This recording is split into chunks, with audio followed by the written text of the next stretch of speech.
Progress. I pledge allegiance to the flag of the United States of America and to the republic for which it stands, one nation, under God, indivisible, with liberty and justice for all. Thank you, Director Burrow, for that. Moving on to the roll call. Thank you, Mr. President. Division 6, Audrey Miller. Division 5, Robert Paris. Here. Division 3, Jay Tremblay. Here. Division 2, Keith Dias. Here. Division 1, Drew Mercy. Here. Division 7, Gary Van Dam. Here. Division 4, George Lane. Yes. General Manager Knutson. Here. General Counsel Doug Everts. And Holly Hughes, present. Okay, thank you. Voluntary public roll call for anybody who wishes to identify themselves. It's listening in. We always like to hear from you. White Trans Farms 3, Jack Cephas. Good evening.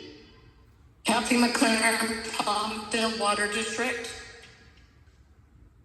You're welcome. Anyone else? Now, public, comments. Any comments that some of these items not on the agenda would like to hear from you?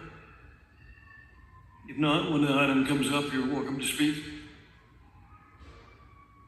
Okay, adoption of agenda item number 6. It requires a board order. And Holly, just inform me, everybody's here, so we don't have to have a roll call vote. So appreciate that, Holly. Did we have a motion? Mr. President, I so move. We have a motion, Director Miller. I'll second the motion. I'll agree. We have a second. All in favor, signify by saying aye. Aye. Opposed, nay. Motion carried. Moving on, the consent calendar. We have one item, 7A1, approved minutes of the regular meeting of May 26th. So if you had a chance to look at those, the motion would be in order. Mr. President, I'll second Keith's motion. There's a motion and a second. Okay, this is going too fast, right? If there's no other questions or comments, all in favor, signify by saying aye. Aye. Aye. Opposed, nay. Okay, motion carried. Okay, moving on to new business presentation, statement of charges, financial manager. And we're going to turn that over to Matt. All right, thank you. Good evening, Mr. President and members of the board. So this evening we have Eric Goodman, who's the finance manager for the state water contractors, here with us. Eric is also an engineer, so engineering background and financial. So Eric used to work with DWR. I don't want to steal all his thunder, but he may introduce some of this, but he is kind of unique because he worked with DWR on developing the statement of charges. And now he's on the other side of the table working on behalf of the state water contractors, making sure they're doing that process right. So we're happy to have him this evening. As you know, we're getting ready to talk about our budget next week. And a big portion of our budget is our fixed payment or statement of charges to the Department of Water Resources. So I thought it'd be good timing to have Eric here and explain what goes into that process. And so with that, I'll turn it over to Eric. Welcome, glad you're with us. Thank you. Glad to be here. Good evening, board, president of the board. I'm Eric Goodman, as Matt mentioned. I spent 13 years at DWR. Started out as a water resources engineer.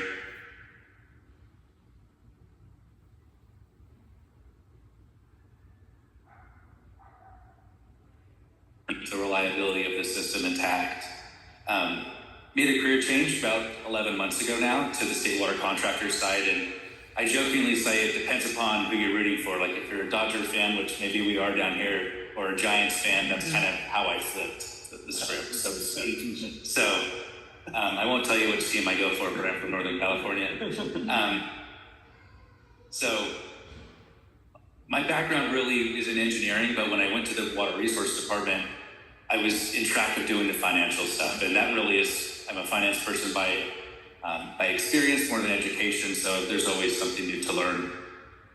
So kind of looking at the presentation here, I'm going to be presenting about your 2027 statements of charges. As Matt mentioned, this is the bill that the department sends out to the 29 different water contracting agencies. It's very complex. A lot of data goes in there, whether it's projected costs for different programs or water data, how much deliveries are expected to be made in the year 2027. But kind of looking at an overview, the statement of charges that your agency would be responsible for is about $36.8 million in charges. And that includes the 2027 contribution that you guys voted on for the Delta Conveyance Project. So that's not the project itself as a whole, but that's just, the planning exercise. So kind of looking into the future here,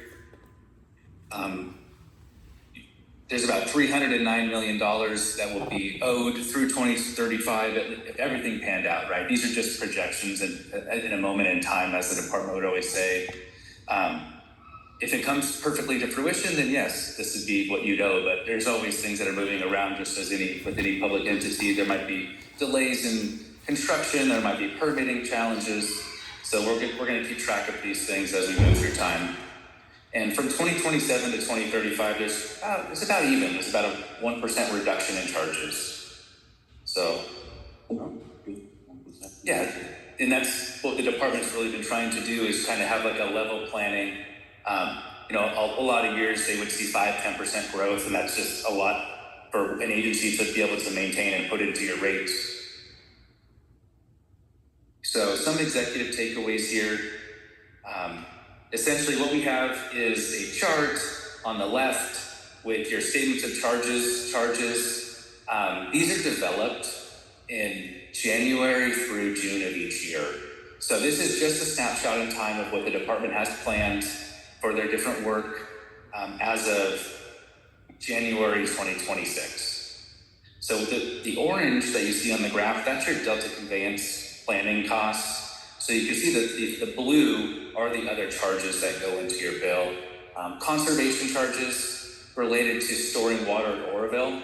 So that's really important to the system, is we need to have that supply available to be able to come down the aqueduct down here to AVEK, maintaining that reliability, maintaining the dams, being able to store that water in San Luis Reservoir as well. So that's what the conservation charge kind of ensures, that yield of the system. And another thing that we're looking at, why we kind of see the blue line kind of creeping up a tiny bit, is the department has been issuing long-term debt, and they're planning on doing a lot of subsidence work here in the future, working with the USDR to really help determine who's going to be paying for what, who's the beneficiary of the work that's being done. So some of those bond charges are new to 2027, which is what we're looking at here. So kind of moving, as we go through this, feel free to let me know if there's any questions at any time. But the takeaway here would be that the upward trend that we see without DCP is fairly consistent. The department has their planning thresholds, and they're sticking to those. So along with these bond charges that give us 30 years to pay, that's a really big benefit. Just being able to amortize that debt for 30 years instead of much smaller tranches, 10 or 15 years, it gives our ratepayers a little bit of grace there. It's not just going to be a huge uptick at one moment. You work very closely with the state water contractors? Yeah, I work for them, yeah. Or the agency or the different entities? Yeah, I work for the state water contractor agency. Okay. Yeah.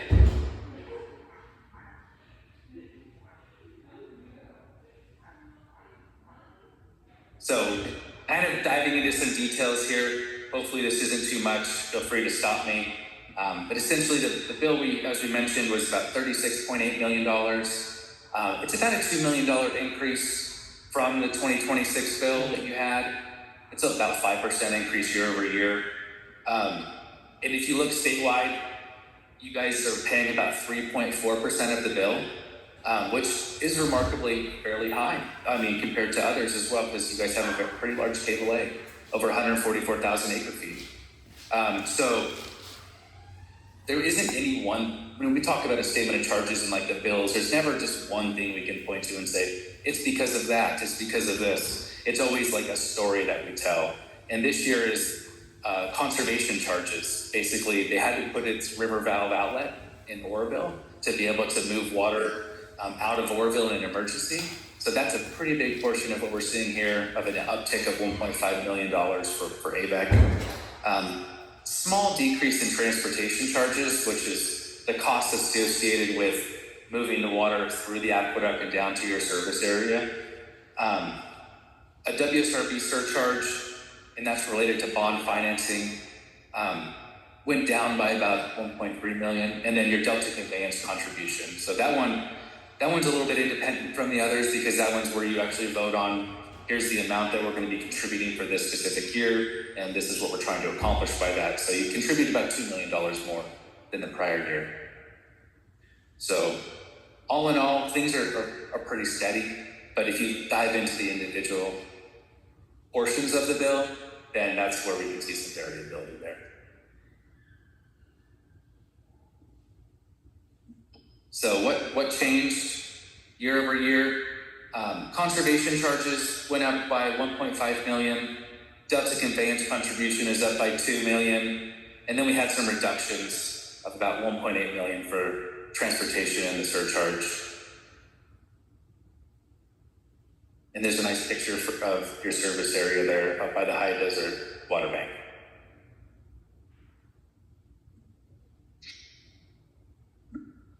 So kind of looking at this, so just kind of looking at some future project examples. I think that's Crispin, and that's part of the San Joaquin Field Division. So just life safety, fire and life safety upgrades that are made at that plant. What DWR learned at the Thermalito fire, they're trying to enact throughout all their different power and pumping plants to ensure that that doesn't happen again. One of the worst things you can do is have a power generation plant and not be able to use it. I mean, that just doesn't help us offset the costs. So DWR has taken it upon themselves to make sure that these facilities are safe for their own workers and reliable also for the water supply deliveries. And on the right-hand side there, the subsidence, it's just it's not really showing subsidence there, but if we look at the liner on the side where the water is, you can see that there's still a few feet of, they call it freeboard, but just available space for water to be. In other areas, that concrete's basically not there anymore because the water level is up that high. So they're trying to create more of that space to give some more flexibility for moving water through these different areas. So here's the future capital projection pipeline. This kind of to your point, Ms. Miller, we have the subsidence at the very top of this one. It's 2,088 million or 2.1 billion. So that's if everything came to fruition. These are still just estimates in time. So don't hang your hat on these numbers, but this is, as of this moment in time through the year 2040, it's about $2 billion to rectify subsidence. There's also some dam safety programs. That was also another outcome of the Oroville spillway incident in 2017. They've gotten a lot more rigorous in their dams, in their inspections of the dams, and their requirements to inspect the dams. And then we see like Edmonston pumping plant.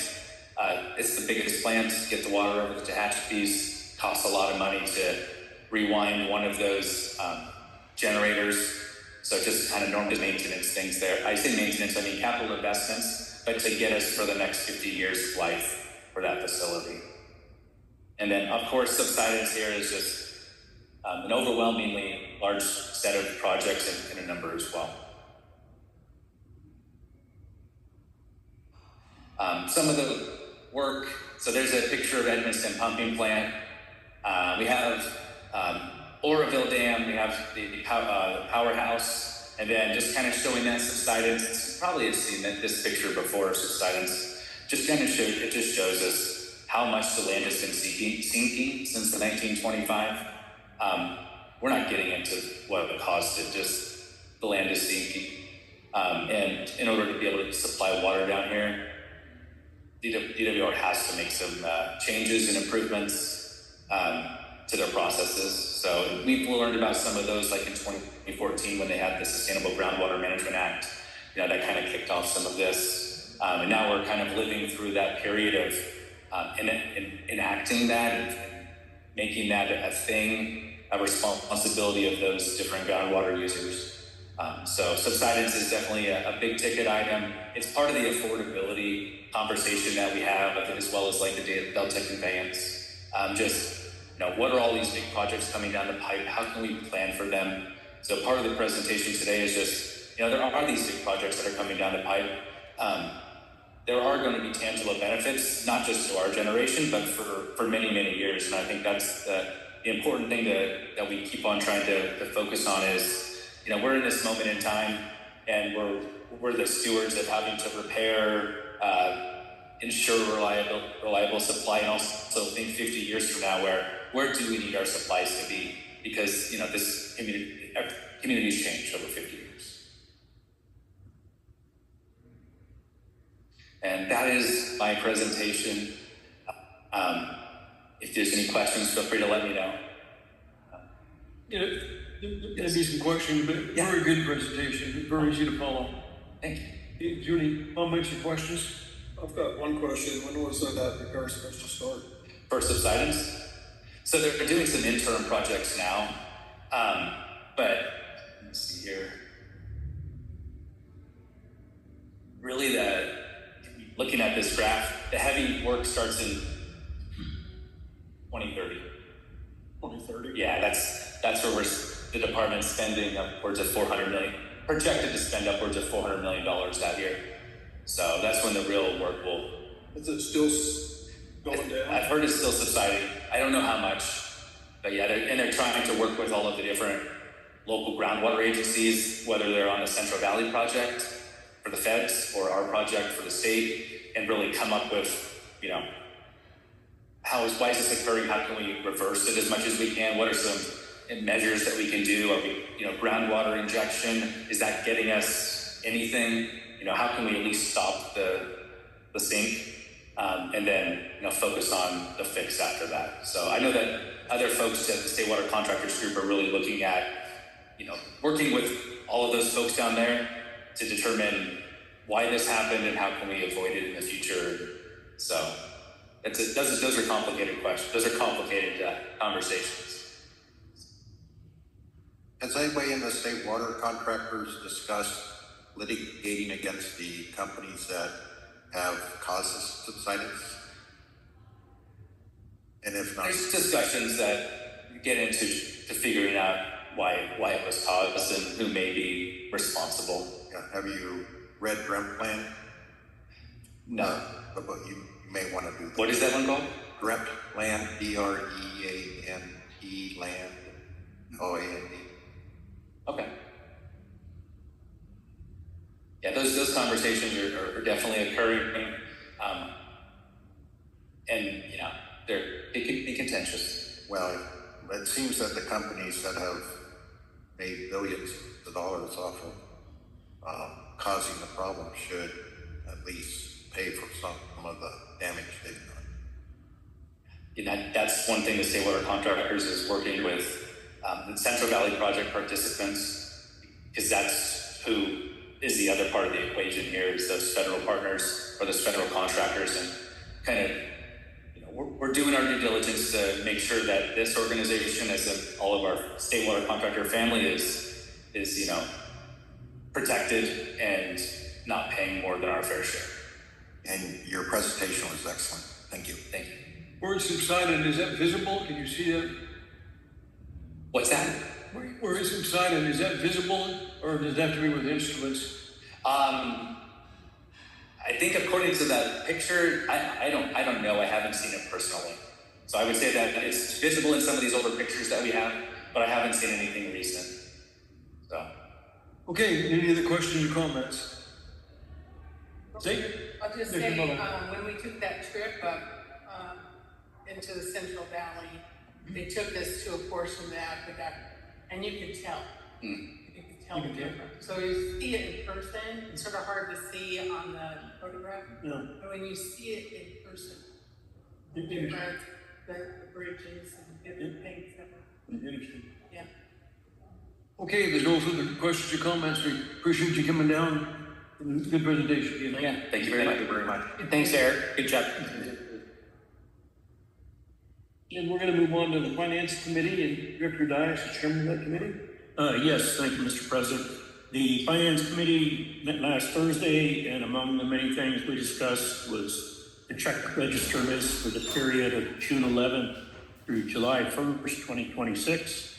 And I'll ask our General Manager, Newton, to present this. All right, thank you, Director Dias. So begin on page 13 of your packet is the check run for this period. And we'll start with a couple of payments to DWR. So item number one is our monthly variable cost, just under 500,000, and that was for moving about 2,200 acre feet during the month of May down here to the Antelope Valley. Most of that was used directly through our treatment facility to meet our customer demands. Item number two is just what we were talking about tonight. So that's our monthly statement of charges payment for the month of July. It's a little over $8.1 million. As you recall, in January and July of each year, we pay the bond payment, so the capital. So that's why it's significantly larger in those 2 months. If we move on to the next page, item 22, that's a progress payment to A&M Construction for a little over $237,000. That's associated with the asphalt maintenance and repairs at the Acton Water Treatment Plant, Eastside Water Treatment Plant, and the Westside Water Main. And I believe that's the last progress payment. The only thing remaining is the retention payment once we get that notice of completion filed. Everything else is pretty routine. Happy to answer any questions on the AVEK check run, and then you look on page 17 and 18. Those payments are associated with the High Desert Water Bank, all of which are reimbursed by Metropolitan Water District. Number 28, what work is done? 28. Kennedy, that's under our contract with Kennedy Jenks. It's a little over 59,000. That is associated with wrapping up the final design for the SNP Phase 2 project. That's the pipeline and pump station. Seems like we've been doing that for 6 months. Yeah, and I believe this is the final payment on that. The work associated with the design. And I've got an update on SNP Phase 2 under the GM report that I'll get into. Thank you. Yep. On that re-asphalting, Matt, was that, did they seal that or did they put new asphalt down? It was a mix. There, like Eastside Water Treatment Plant, it was a full removal and replacement of new asphalt.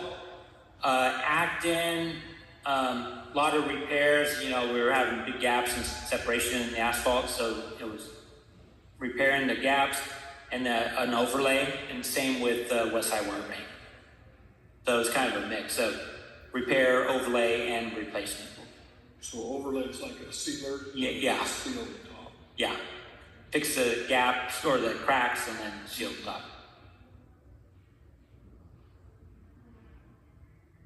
Anything else?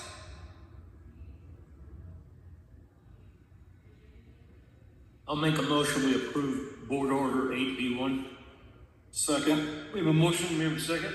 There's no further questions or comments. All in favor, signify by saying aye. Aye. Opposed, nay. Motion carried. Thank you. Yep. That concludes the Finance Committee report. Yeah, thank you, Director Daniels. And we're gonna move on to Customer Relations, Public Information Committee, and that's Director Van Dam. Yep, so we had our meeting, went over everything, and it all went well. And if we have any questions, ask Matt. Go ahead, Matt. All right. Thank you, Vice President Van Dam. So, yeah, Director Van Dam's correct that the committee met, kind of discussed the 4 candidates for CSDA Southern Region or Southern Network. It's called Seat C. So there's a board vacancy up. So you can see on the screen, there's a map that shows the various networks of CSDA, and we're located in the yellow, which is the Southern Network. So there were 4 candidates running for this seat. We had a representative from a library district, a cemetery district, sanitation district, and a water district. So a good mix of special districts. The ballots are due July 24th. Either Holly or myself can submit those on behalf of the board. But we met as a committee, and the committee is recommending John Horst, who represents Trabuco Canyon Water District down in Orange County. Happy to answer any questions, or if the committee wants to chime in and add something. Chime in. One of the things that was the deciding factor for me was he was the only one who talked about protecting taxpayers. I agree with that. That's something that we kind of felt was probably in the right direction. Yeah. The other one was the librarian, I believe, was an appointee, wasn't it? She was the incumbent, but she was previously appointed. Yeah. Yeah. Okay, looks like a good job, and there's no further comments or questions, Madam Secretary. Oh, we need a motion. Yeah. I'll move we cast our vote for John Horst. Yeah. I'll We have a second motion, that. and we have a second. Yeah, Madam Secretary, if there's no other questions or comments?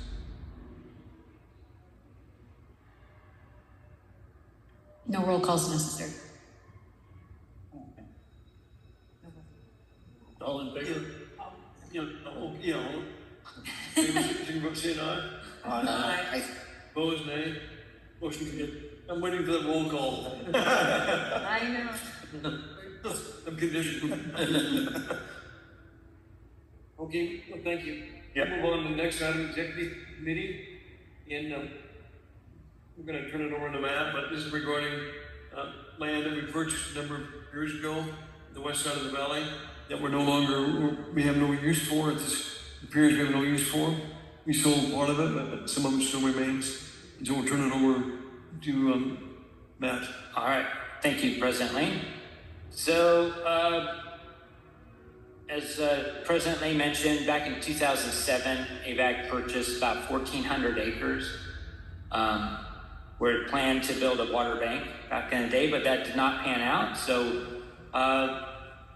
probably 4 years ago, maybe more than that, we sold a portion of the property to a solar developer. But we still have 625 acres. You can see on the map there, all the parcels that we currently own. They range in size from 2.5 acre parcels all the way up to over 300 acre parcel. So as I mentioned, total of 625 acres. There's 25 individual parcels. And so the executive committee's been discussing the possibility of selling this property as surplus property.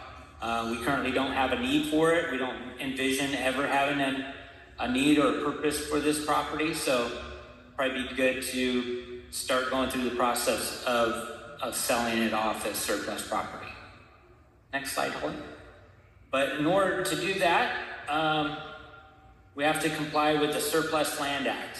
And so we have basically 2 options under that act. We could go through a process and offer the property to various public agencies, such as parks, schools, cities, counties, etc.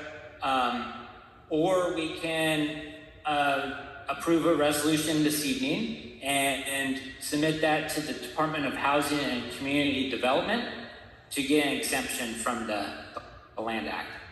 And this is similar to what we did on the Healy property several years ago when we were talking about selling that to a conservation easement group, or to a party for conservation.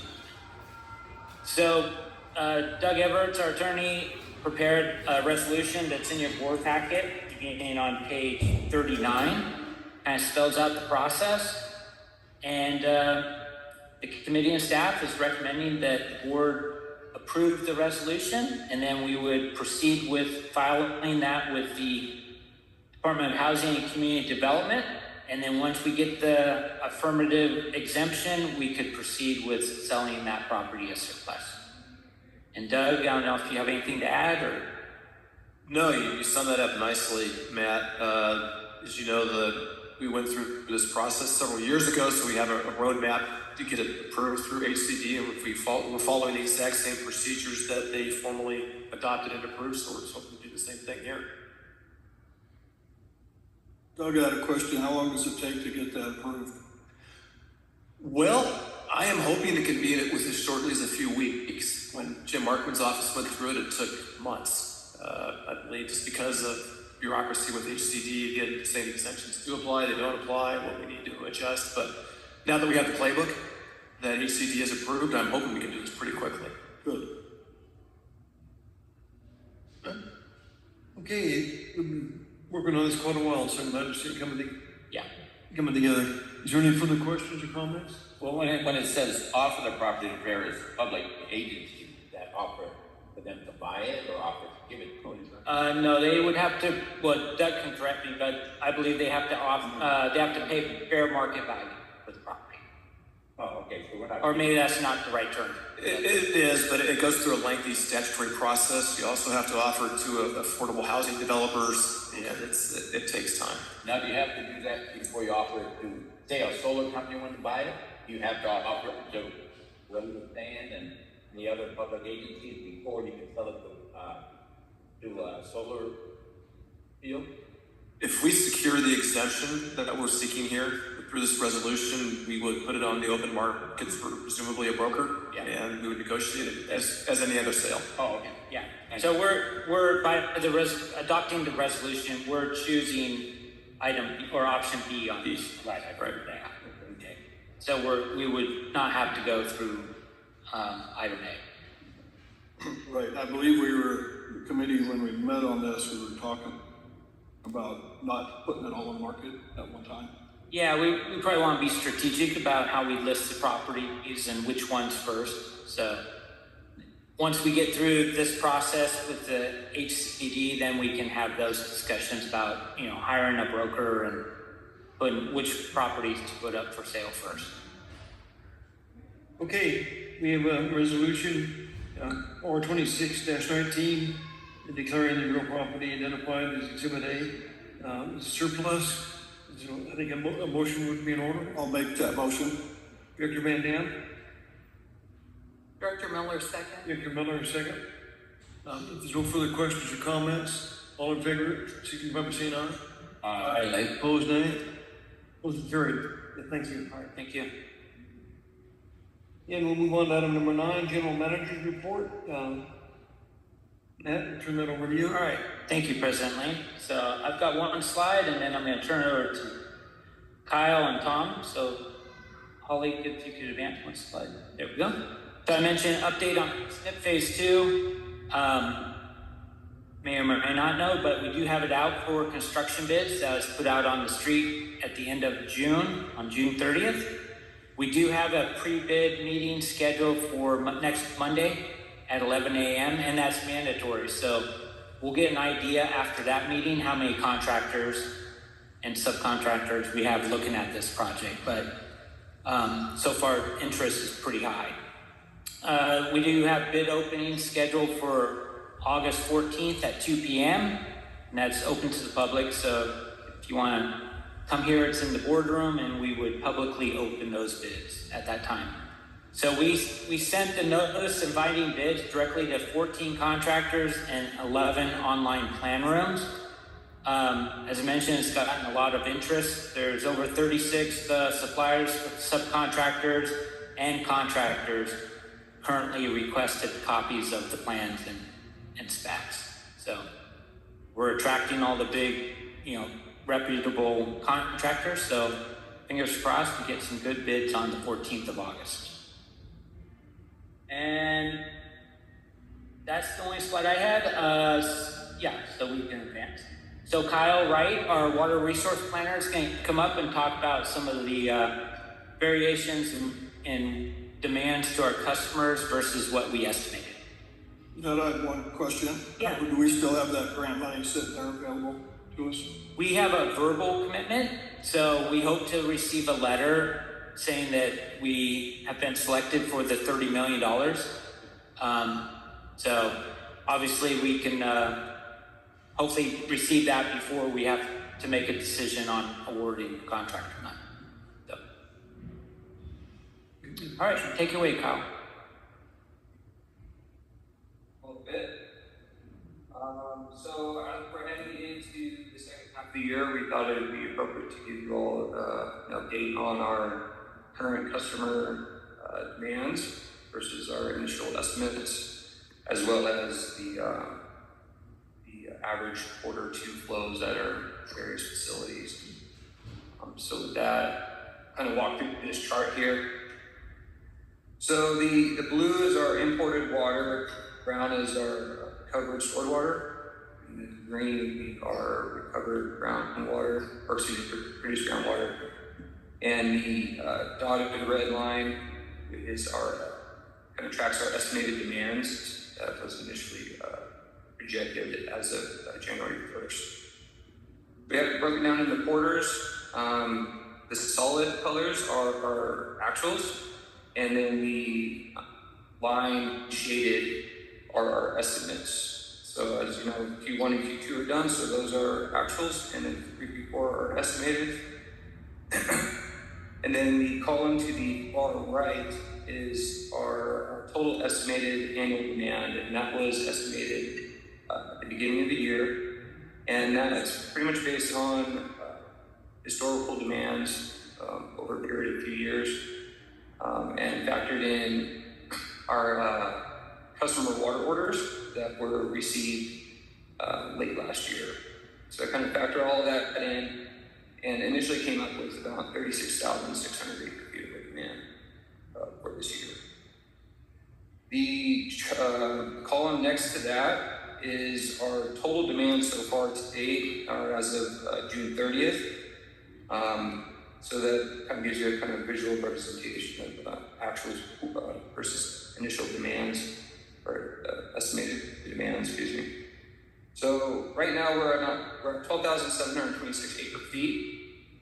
And every month, after kind of seeing what our demands are throughout the agency, I kind of tailor estimates for the rest of the year in order to kind of make sure we stay dialed in on what we're looking at demands, but also, you know, for supplies and whatnot, so we can plan accordingly. So given that we're halfway through this year, I actually ended up dropping the demand estimate for 2026 slightly, or about 2,200 feet, I should say. So that red line directly above the total actual demand column, second from the right, is kind of giving you a visual look at what that is in relation to the initial projections on January 1st. So looking at quarter one and quarter two, it kind of helps support that reduction in estimated total demand. As we came in low quarter one by about 230 acre feet, and we also came in low again about 320 acre feet in quarter two. That's primarily due to the decrease in surface water deliveries through the Portsville Water Treatment Plant through South Feeder. So kind of looked at what they were taking through those 6 months and kind of adjusted deliveries for the rest of the year in order to come up with that updated estimate. So the largest demand has been LA County, and they equate for about 70% of our demand so far.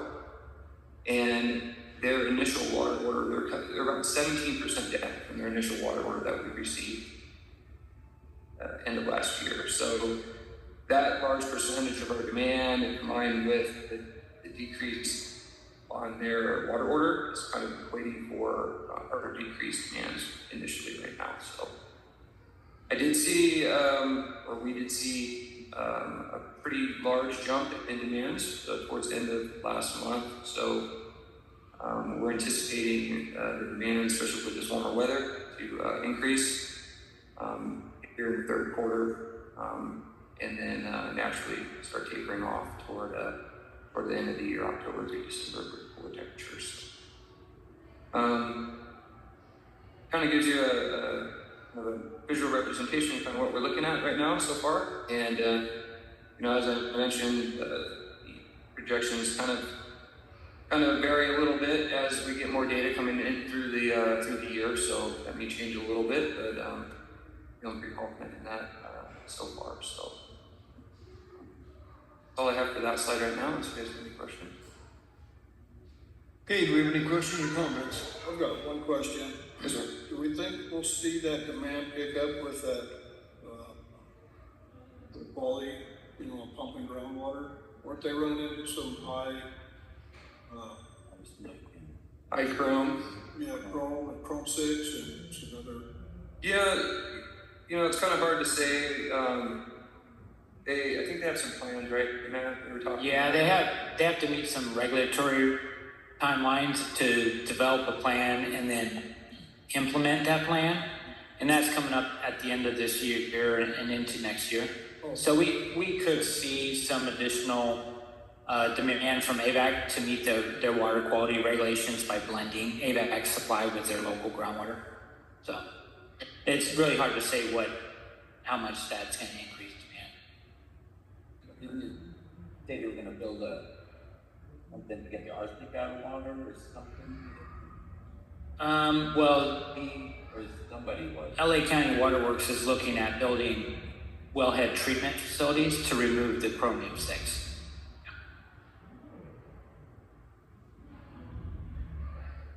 All right, Kyle, you've got a couple more slides. One more slide. Yeah, Matt, would they have to do that for each well? I guess they would, wouldn't they? Depends on location. Some of their wells they don't have problems with chromium 6. It's really site specific. You know, wells that are closer to, say, the Antelope Valley Fairgrounds, those wells typically have higher chromium 6. Thank you. Yep. All right. So this slide kind of shows the average flows that we've had for quarter two at our different facilities, the left being conventional treatment plants, and then the right is the recovered stored imported water. So we have the 2026 Q2 average flows, and then we just kind of, for reference, just threw in the 2025 Q2 flows, so you can kind of see what we're looking at there. Quartzo's slightly under, this is 1 million gallons a day, slightly less than 2025 quarter two, and that kind of correlates with the decrease in surface water deliveries, as I mentioned in the prior slides. So these sites are doing pretty well. Acton's down pretty good compared to last year for D30, D7. So I've factored that into overall demands, or estimates, I should say, excuse me, for the rest of the year. So keep an eye on that. Imported water recovery, it's all looking about pretty much the same, really, compared to 2025. Maybe slightly elevated, but not by much. So much change there. Is Cal City, do they use any water? Cal City recently just took some water. Yeah, I spoke with Art out there earlier or last week, and they had lost a well, so they actually took some water from us. They anticipate that well to be back up and running in about 3 They weeks. used to use, well, maybe Keith remembers better than I do, but they used to use a decent amount of water, but that's when they had the golf course also. You're right. Decline from the, Yeah. And the prison out there also. you know, prison. Right. All right.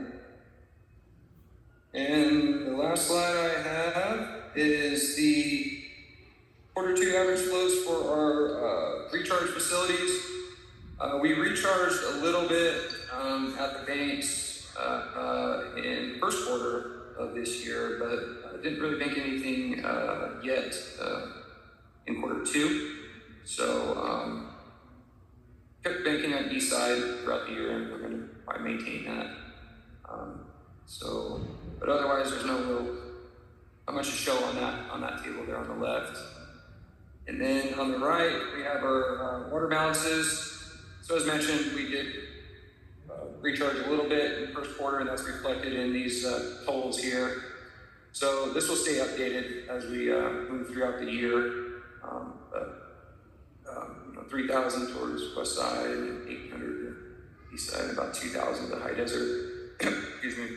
And then to the far right, we got our total recoverable balance for each facility. So that totals out to about just shy of about 159,000 acre feet. So we increased our balance slightly since the beginning of the year, and hopefully we can increase that balance even further as we move out throughout the years. That's kind of what we're looking at right now. Any further questions? All right. Thank you, Kyle. All right. Thank you. Yeah, thank you, Mike. And then Tom's going to come up and talk about some of the statewide water supply.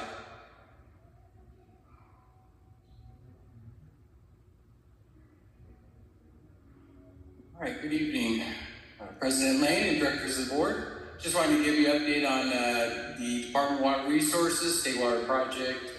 First, we'll look at the staff of the Department of Water Resources. Recently had a shift change. Tom Gibson was sworn in as the new director of the Department of Water Resources. He served as the lead deputy director at the department prior to since 2024. He's taken over for Carla Nemeth, who finished her last day there on July 3rd. Carla has been with the department as the director for the past 8 years, and she has been selected to lead the AQUA group, the Association of California Water Agencies. So she is now their new executive director. So we do have a new director of the Department of Water Resources to work with the State Water Contractors Group. Now shifting over to State Water Project, as far as the quality, water quality in the Delta, this is a big driver right now for the Department of Water Resources operational folks, especially. This is their main concern this time of year, because Delta salinity becomes the driving factor as to how much water we can actually deliver through the Delta. And so it's a primary issue, and they're watching for high tides. They're expecting to see high tides. They've seen some already, but they're expecting to see more of these king tides and that type of thing, which bring great waves for the surfers, but it causes some havoc in the Delta. So high tides expected to increase salinity risk. Exports for the State Water Project may be adjusted because of that, so they'll have to monitor. They're constantly monitoring salinity, and that would move them to make decisions on how much water they can move through the Delta and move it down to us. So in June, we had a water quality issue where it came very close to compliance standard threshold, but the department was able to keep it in check. So another high tide period is expected. Probably 1 or 2 high tides are expected, and they'll have to. The department will have to work to list imported water supply in 2026, and we'll split that between the West Side Water Bank and the High Desert Water Bank. Are both available to us to recharge. Estimated cost to recharge that is about $3.4 million. So that's the plan for 2026. That's where we're able to be right now with a surplus of over 15,000. And I think that is it. Slide, unless you have a question. Can we pay back everybody this year or not? We have about 2 more years through 2028. Yeah, we should be complete on payment. Yeah, so we're very close. We've these last 2 or 3 years, actually, we really hit it hard to try to get our obligations paid back, because we have kind of had these lingering out there for, some of them over 10 years or so. We really want to start knocking them off. So we're doing a really good job. We have very little left after this year. Well, if we have 2 years, can we ask if they want additional water? I'm sorry. Can we ask if they want additional water? Sure. Yeah, that's always, every year, we usually do work with our partners, any of our partners, either locally or other state water contractors. We want to see if we have surplus water or if we need water. We're always working with with our different partners, and looking for new arrangements too that we can negotiate if it's possible. That's always on the table. Okay, very, very informative. Is there any questions or comments? Very good report. Yep. Rob? No, that's it. Okay, great. Keith? Gary? Drew? Jay? Any questions? Very good report. Thank you. Thanks, Tom. Good job.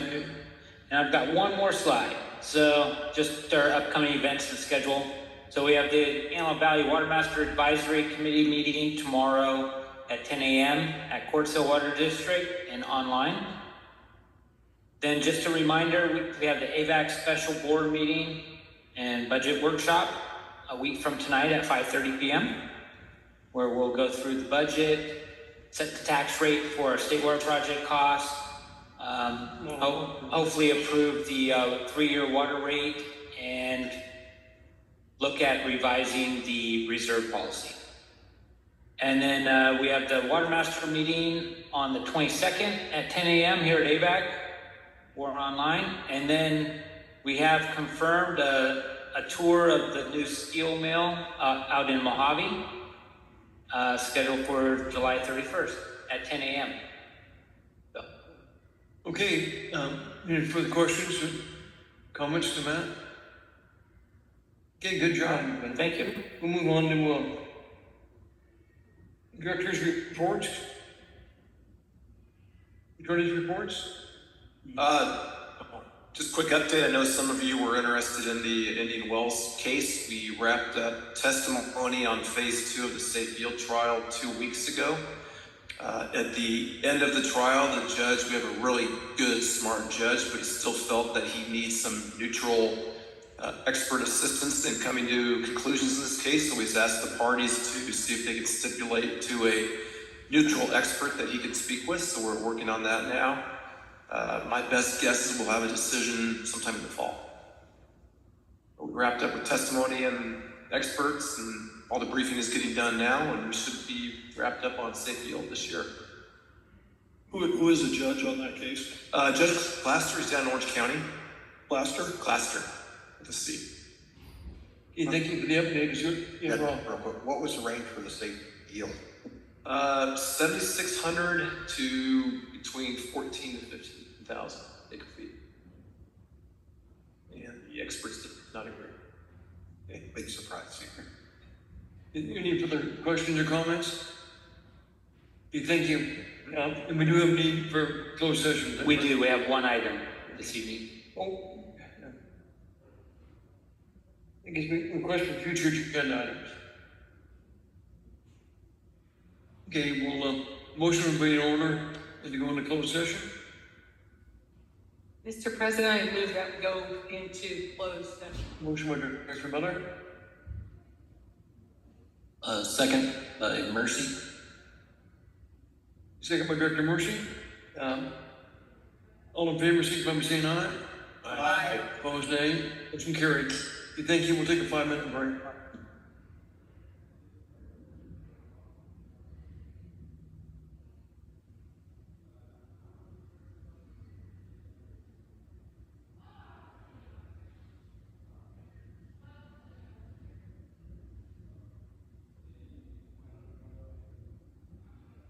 Recording stopped.